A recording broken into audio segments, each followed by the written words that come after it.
नमस्कार दोस्तों। और जो सुप्रीम कोर्ट में हियरिंग हुआ था उसका डिटेल वगैरह मैं लेकर आ चुका हूं। और सभी लोगों से रिक्वेस्ट है कि प्लीज़ वीडियो को पहले आप लाइक कीजिए, ठीक है। लाइक कर देंगे तो मुझे मालूम चलेगा कि हाँ कितने लोग क्वालिफाई के समर्थक में हैं। मालूम चलेगा ना कि क्वालिफाई वाले लोग कितने हैं जो समर्थन करते हैं। 8,791 संख्या है। क्वालिफाई की वजह से तो संख्या 10,709 है, क्योंकि संविदा में भी वैसे लोग हैं, कुछ लोग जो क्वालिफाई हैं। पूरा हमारे पास डिटेल है, ठीक है। पूरा जो भी बहस हुआ है A to Z है, तो इसे मैं आपको समझा दूंगा। PDF भी टेलीग्राम पर भेज देंगे, जो लोग बाद में जुड़ रहे हैं वो देख लीजिएगा। चलिए हम बताते हैं क्या क्या आज बहस हुआ है, पूरा सच्चाई आपके समक्ष है, ठीक है। देखिए, पहले बोला जाता है, क्वालिफाई के एडवोकेट्स बोलते हैं, I don't know that day is convinced us unfortunately, I still I am hopeful, I will convince, it doesn't matter we are, you rule have been the question, which rules, जज साहब पूछते हैं which rule, not new rule have come in 2022। फिर बोला जाता है yes. अब देखिए इसका मतलब क्या हुआ। इसका मतलब हुआ कि मुझे नहीं पता कि उस दिन हमने सहमति बनाई या नहीं, दुर्भाग्य है, दुर्भाग्य है मतलब, लेकिन मैं अब आश्वासन यानी विश्वास दिलाता हूँ कि मैं सहमति कर लूँगा। यह मायने नहीं रखता है, यस हम हैं। फिर बोला जाता है एडवोकेट साहब के द्वारा। फिर बोलते हैं कि आपके नियम सवाल कर रहे हैं, तो कौन से नियम, जज साहब पूछते हैं कौन से नियम। नए नियम 2022 में नहीं आए हैं सर। बोला जाता है यस सर 2022 में नहीं आए हैं। और फिर आगे देख लीजिए, आगे है no these are rule may not brought in 25 sitting aside everything facing as I am appearing for this last occasion your lordship asked me to seek instruction on this ground, have scrapped everything 2018 rules और 2023 rules की बात बोला जाता है, जो शुरू में ही we Giri sir ने बोला, ये बातें उन्होंने बोला। अब इसका मतलब क्या होता है जान लीजिए। इसका मतलब होता है नहीं, ये नियम 2025 में नहीं लाए गए हैं, ठीक है, सही बात है। ये जो पहले का जो नियम है 2018 और 2023, ये 2025 में थोड़ी ना आए हैं, ये तो पहले का ही नियम है। वी गिरी सर ने बोला सब कुछ अलग रखते हुए और मिटाते हुए, ठीक है। चूँकि मैं इस मामले में अंतिम बार पेश हो रहा हूँ, अंतिम बार पेश हो रहा हूँ, उन्होंने कहा आपकी सम्मानित अदालत ने मुझसे इस आधार पर निर्देश लेने को कहा था। इसने 2018 के नियमों और 2023 के नियमों को पूरी तरह से हटा दिया है। वी गिरी सर ने बोला बहुत अच्छा बातें बोला, भाई सरकार ने ऐसा किया है, सरकार भाग रहा है तो उन्होंने बातें रखा। फिर आगे देखिए, फिर आगे क्या बोला गया है, they have not become infectious and this is the reason. Can I just complete what I wanted to say? I'm making a request that this be a stand over for 2 weeks because we have filed a reapplication challenging the amendment rule and therefore rightly फिर बोलते हैं या here the SLPs are pending here to go back to the high court, start it all over again, Lord, would mean another 2 years where this is concerned। इसका मतलब क्या हुआ दोस्तों, तो आपको समझा देते हैं। देखिए इसका मतलब हुआ उन्होंने ऐसा नहीं किया, यह संक्रामक नहीं हुआ, यही कारण है। तो फिर बोला जाता है क्या, मैं बस अपनी बात पूरी कर सकता हूँ, मैं अनुरोध कर रहा हूँ कि इसे 2 हफ्तों के लिए स्थगित किया जाए, क्योंकि हमने संशोधित नियमों को चुनौती देते हुए एक पुनरावृत्ति यानी रीएप्लीकेशन दाखिल किया है, इसलिए यह उचित है। यहाँ विशेष अनुमति याचिका यानी याचिका SLP जो हाई कोर्ट वाला बात उन्होंने बोला है लंबित है। अगर हम फिर से हाई कोर्ट वापस अगर हम जाते हैं या जाना पड़े तो पूरी प्रक्रिया दोबारा शुरू करनी पड़ेगी जज साहब। तो इसका मतलब होगा कि इस मामले में 2 और साल लग जाएंगे। अब आगे देखिए, आगे क्या बोला जाता है फिर बहस के दौरान, we will hear you just interrupt that has been, I don't know it has been filed, I have the diary number, let us be, मतलब चेक करने के लिए बोला जा रहा है। Yes that's right, it has to challenge yes examination rather than the marks, yes and now the exam, then you file any petition, yes you successed, we did not। मतलब आगे और भी है, इसको भी पढ़ लेते हैं। Just we will just take first of the facts, यहाँ मिस्टेक है, and then will take no your lordship have come up to 9923, that's not when the notice was issued, that in terms of the earlier notification date 7 जुलाई 2022 की बात बोला जा रहा है. tell us after the amendment what happened advertisement in 2000 मतलब 2023 की बात बोला जा रहा है. yes amendment in 2023, then what happened, just tell us the facts after that was challenged in a repetition, it was allowed, notice was challenged. अब इसका मतलब समझाते हैं आपको कि इसका मतलब क्या हुआ. हम आपकी बातें सुनेंगे, जज साहब बोलते हैं, बस बीच में रोकना पड़ा. मुझे नहीं पता कि यह दायर किया गया है, मतलब फाइल किया गया है. मेरे पास डायरी नंबर है, आइए देखते हैं. हाँ हाँ सही है सर, इसे चुनौती दी जानी चाहिए, अंकों के बजाय परीक्षा की प्रक्रिया पर है. हाँ सर, और अब परीक्षाएं फिर. क्या आपने कोई याचिका दायर किया है? हाँ. आपने सफलता प्राप्त की? हाँ, लेकिन हमने नहीं. किसने? यानी कॉन्ट्रैक्ट बेसिस वाले. तो हम पहले तथ्यों को देख लेंगे फिर आगे बढ़ेंगे. जज साहब बोलते हैं नहीं, आपकी माननीय अदालत. फिर एडवोकेट साहब बोलते हैं नहीं, आपकी माननीय अदालत 19/9/2023 तक आई है, लेकिन नोटिस तब जारी नहीं किया गया था, बल्कि इससे पहले की अधिसूचना 7 जुलाई 2022 की तारीख जारी हुई थी. बिहार सरकार को बोला जा रहा है. फिर बोला जा रहा है कि संशोधन के बाद क्या हुआ, विज्ञापन 2023 में जारी हुआ, संशोधन 2023 में हुआ, फिर क्या हुआ, बस हमें तथ्य बताइए. जज साहब बोलते हैं इसके बाद इसे एक पुनरीक्षण याचिका यानी रीपेटिशन में चुनौती दी गई. यह अनुमति दी गई और नोटिस को चुनौती दी गई थी. ये बात बोला जाता है एडवोकेट साहब के द्वारा. अब देखिए और नीचे भी बहस हुआ है, उसको पढ़ते हैं. The notice was challenge, notice directing holding of, yes that was challenge, we understand because you say that by virtue of your earlier, that's correct, which the rules came, that's right, that's correct, what has happened, that was allowed, it was by single judge by the single judge, it result reserved by the division, no dismissed by the justice, यहाँ होगा dismissed by the justice, I am sorry बोला जाता है advocate के द्वारा. अब देखिए क्या हुआ, नोटिस को चुनौती दी गई थी. नोटिस जो आयोजित करने का निर्देश दे रहा था, तो हाँ दे रहा था, इसे चुनौती दी गई थी. हम समझते हैं क्योंकि आप कह रहे हैं कि पहले के नियम के आधार पर ऐसा हुआ था. हाँ यह सही है. तो फिर क्या हुआ, तो आगे देख लेते हैं फिर क्या हुआ. इसे स्वीकार कर लिया गया था महोदय, यह एकल न्यायाधीश द्वारा दिया गया निर्णय था. एकल न्यायाधीश द्वारा जो निर्णय दिया गया, ये निर्णय दे दिया गया था, लेकिन इसे डिवीजन बेंच ने पलट दिया. नहीं, इसे खारिज कर दिया गया और न्यायाधीश द्वारा खारिज कर दिया गया बोला जा रहा है. मुझे क्षमा करें, फिर एडवोकेट साहब बोलते हैं. फिर उसके बाद देखिए, उसके बाद पढ़ते हैं, who are responding was allowed and was dismissed. Yes, now what happened? What is the subsequent development?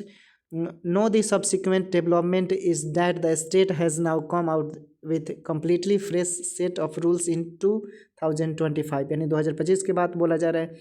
Interstarting that fresh selection process will be conduct one more question. Yes, in the meanwhile, person to the original advertisement, yes, how much process has taken place? Only final result where to be published. मतलब क्या हुआ इसका, कौन जवाब दे रहा है? क्या इसे स्वीकार किया गया था और फिर खारिज कर दिया गया? हाँ कर दिया गया. एडवोकेट साहब बोलते हैं अब क्या हुआ, इसके बाद क्या विकास हुआ इसमें, मतलब क्या सुधार हुआ?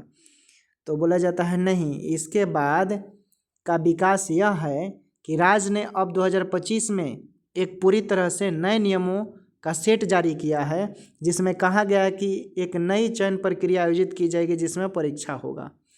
एक और सवाल, हाँ बोलिए. इस बीच मूल विज्ञापन के अनुसार क्या हुआ? तो प्रक्रियाएं कितने आगे बढ़ी थी? जज साहब पूछते हैं. सिर्फ अंतिम परिणाम प्रकाशित किए जाने बाकी थे, वी गिरी सर बोले थे. उसके बाद yes the problem with the new set of rules is this? Just ask the no matter. That's adjourn. So therefore we did not, we ask, so therefore the challenge to the new amendment was made by who? Whose clients? Yes, who challenged them, participated in the examination, not before the High Court. The challenge was by the High Court by the private respondent. The private sir the नाम यहाँ पर कुछ लिखा हुआ है, the private respondent hearing. That's what we are asking. So this not by you, not by us. We just got a stock of it. But really speaking, if everything is scrapped and new rules are coming to existence, what remains for us to see? Now that's why, therefore, there is a challenge to the rules as far as the facts are concerned. As for the facts are concerned, the fact because the fact are not told. मतलब क्या हुआ? हाँ, नई नियमावली की समस्या यह है, बस पूछिए, कोई फर्क नहीं पड़ता है। यह स्थगित कर दिया गया था, इसलिए हमने पूछा। तो फिर नए संशोधन को किसने चुनौती दी? जज साहब पूछते हैं। किसके मुवक्किल? हाँ, किसने इसे चुनौती दी? क्या उन्होंने परीक्षा में भाग लिया था? तब वहाँ वो बोलते हैं, क्या नाम है वो एडवोकेट, क्या नाम, कोई थे, याद नहीं आ रहा, रेस्पोंडेंट के जो थे, हाई कोर्ट के समक्ष नहीं है। उस हाई कोर्ट ने चुनौती दी थी। यहाँ निजी उत्तरदाताओं यानी प्राइवेट रेस्पोंडेंट की बात बोला गया था, और उसमें थे प्राइवेट रेस्पोंडेंट। निजी उत्तरदाताओं, सियारा, निजी उत्तरदाताओं की सुनवाई, यह तो हम पूछ रहे हैं, तो यह आप लोग चुनौती नहीं दी। नहीं, हमने इसे सिर्फ संज्ञान में लिया था, उन्होंने कहा। लेकिन वास्तव में यदि सब कुछ निरस्त कर दिया गया है और नए नियम लागू हो गए हैं, तो अब हमारे लिए देखने को क्या बचता है? यही कारण है कि इन नियमों को चुनौती दी गई है। जहाँ तक तथ्यों का सवाल है, क्योंकि तथ्य स्पष्ट नहीं बताए गए हैं महोदय इसमें। तो अब देखिए आगे है दोस्तों कि my lordship, what happened was there's 22 advertisement, यानी 2022 के एडवर्टाइजमेंट की बात बोला जा रहा है। दी 22 advertisement in terms of 18 rules, now in terms of 22 advertisement in terms of 18 rules, entire process is over and only counseling was left. It was according to the order at that stage the 23 rules came in. Now when the 23 rules came in, we challenged the 23 rules. We challenged the 23 rules that see the process is over. You can change the rules midway. Participated in that exam. They participated in the exam and were selected. So we said that the substitution of the 18 with the 23 is bad because the process is completed. ये बोलते हैं respondent के advocate, बार बार भूल जा रहे हैं। मेरे माननीय न्यायाधीश, हुआ यह कि 2022 का एक विज्ञापन जारी किया गया था। यह 2022 का विज्ञापन 2018 के नियमों के तहत था। अब 2022 के विज्ञापन के अनुसार जो 2018 के नियम पर आधारित था, पूरी प्रक्रिया समाप्त हो चुकी थी और केवल काउंसलिंग बाकी था, यानी काउंसलिंग बेसिस का जो बात था। इसी दौरान 2023 के नए नियम लागू कर दिए गए। रेस्पोंडेंट के एडवोकेट बोलते हैं, जब 2023 के नियम आए तो हमने इन्हें चुनौती दी। हमने 2023 के नियम को यह कहकर चुनौती दी कि प्रक्रिया पूरी हो चुकी है, इसलिए आप इसे बीच में नहीं बदल सकते हैं। रेस्पोंडेंट के एडवोकेट बोल रहे हैं, तो पहले से बोला जा रहा है, वे परीक्षाएं में शामिल हुए थे, परीक्षा में भाग भी लिया और चयनित भी हुए, इसलिए हमने कहा कि 2018 के नियमों को 2023 के नियमों से बदलना अनुचित है, क्योंकि चयन प्रक्रिया पहले ही पूरी हो चुकी थी। और जब चयन प्रक्रिया पूरी हो जाती है तो जितने भी पास कैंडिडेट हैं उनको फेल करना, अयोग करना भारतीय संविधान का आर्टिकल 14 का उल्लंघन है। दोस्तों समझ गए? और बताते हैं, you can't change the rules midway, so the single judge accepted it. They went in appeal in LPA, as did the state, and High Court rejected it. What the High Court said was very well reasoned judgment. It talked about changing the rules. It talked about a legal expectation. It talked about policy. They said it just later. It's not even policy and doesn't satisfy the Constitution requirement very well, so that's how then they came in appeal here. तो इसका मतलब क्या हुआ, आप नियमों के बीच में नहीं बदल सकते हैं, खेल का नियमों वाला बात हो गया। इसलिए एकल न्यायाधीश ने इसे स्वीकार कर लिया था हाई कोर्ट के। फिर वे एलपीए लेटर पेटेंट अपील में गए, जैसे कि राज ने भी भाग लिया और वो लोग भी वहाँ पर मात खा गए और हाई कोर्ट ने इसे खारिज कर दिया। हाई कोर्ट ने जो कहा वह एक बहुत ही अच्छी तरह से तर्कसंगत निर्णय था। ये रेस्पोंडेंट के एडवोकेट बोल रहे हैं। इसने नियमों में बदलाव पर चर्चा किया, इसने कानूनी उपेक्षाओं लीगल एक्सपेक्टेशन जिसको बोलते हैं के बारे में बात किया, इसने नीति पॉलिसी पर भी चर्चा की। उन्होंने कहा कि यह सिर्फ एक पत्र है, यह कोई नीति भी नहीं है और यह संवैधानिक आवश्यकताओं को पूरा नहीं करता है। इस तरह फिर वे यहाँ अपील में आए दोबारा। इसलिए तो अब मैटर देख लेते हैं, ये बहुत बड़ा लाइन है। While this is pending, the state comes up with 25 rules now. Now the 25 rules suffer from the same infirmity as the 23 rules, and in any case, it is impropriety in the extreme that advertisement is not recalled. Advertisement is called at 25 rules should be set aside if that challenge is accepted. A challenge to the new rule is accepted. One area where both of you will agree is the 25 rules will not apply to your selection. At one point of time, we should stand together on this issue. One area where both of you will agree is the 25 rules will not apply to your selection. At one point of time, we should stand together on this issue. Yes, that 25 rules should we take it up here the challenge. Yes, we will now will just ask you tell us now their background to be the 25 rules, and then it takes within its week the reappeal of the 23 as well the original advertisement also. Yes, because how did you bring only take 2 minutes? Honorable High Court has passed this order on the ground primarily that 23 rules which you are invoking for a prior advertisement is not previous started processing of the constitution when judgment is the exactly previously started. You have not scrapped now all these defect point out by in the impute order and have removed. We had scrapped the previous advertisement because now we have to carry this exercise on this basis of competition examination. Okay, come in 2 weeks जज साहब बोलते हैं। अब इसका मतलब समझ लीजिए, जब यह मामला लंबित था तब राज्यों ने 2025 के नए नियम लागू कर दिए। अब 2025 के नियम भी वही खामी रखते हैं जो 2023 के नियम में थे। इसके अलावा यह पूरी तरह से अनुचित है कि विज्ञापन को वापस नहीं लिया गया। अगर 2025 के नियमों को चुनौती दी जाती है और वह चुनौती स्वीकार की जाती है तो इस विज्ञापन को रद्द कर दिया जाना चाहिए। अब एक बात जिस पर दोनों पक्ष सहमत होंगे यह है कि 2025 के नियम आपके चयन पर लागू नहीं होंगे। किसी एक समय हमें इस मुद्दे पर एक साथ खड़ा होना चाहिए, हाँ 2025 के नियम, क्योंकि हमें यहाँ इस चुनौती को उठाना चाहिए। हाँ, अब हम इसे उठाएंगे। हमें बस यह बताइए कि 2025 के नियमों का क्या पृष्ठभूमि बैकग्राउंड है और क्या इसमें 2023 के नियमों को भी निरस्त या रीअपील किया गया है, साथ ही मूल विज्ञापन को भी। हाँ, क्योंकि आपने इसे कैसे लागू किया, बस 2 मिनट में बताइए।